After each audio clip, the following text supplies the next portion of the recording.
Venice is home to Vivaldi.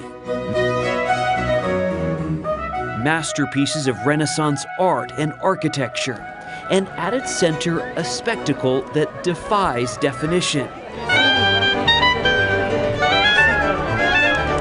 Feeding and photographing thousands upon thousands of pigeons.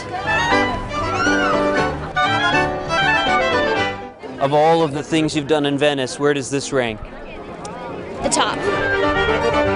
Tourists flock to the magnificent Piazza San Marco to, well, pose with pigeons. If you were not feeding the pigeon, you was not in Venice. Katharine Hepburn marveled at the birds in the 1955 movie Summertime. Sir Laurence Olivier fed them while touring Europe. And even this 1875 watercolor shows pigeons have seemingly always had a place here. The odd appeal seems to cut across cultures and confuse reporters. This is really awful. I just don't get it. All of this eating and eating. What are you feeding them? Just pretzels from the restaurants. Has caused a population boom.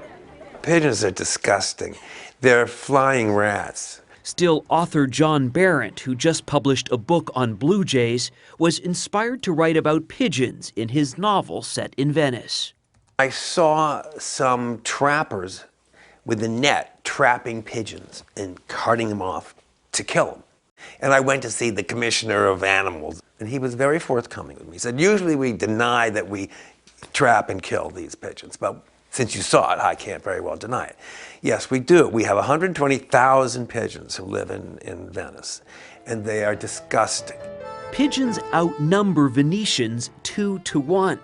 The bird droppings corrode the historic architecture and spread disease.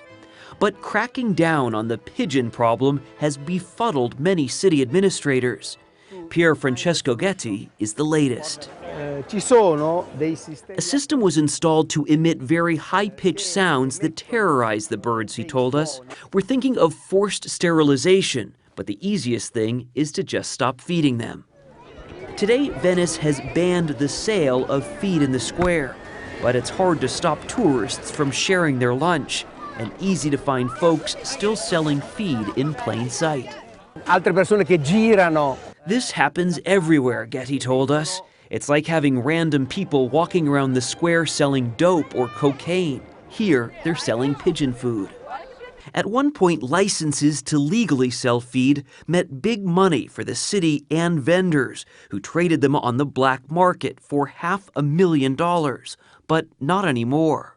Why have city governments in Venice for so long had such a difficult time cracking down on this pigeon problem? The fact that it amuses tourists, and tourists are a major source of income for Venice, and they didn't want to upset the balance.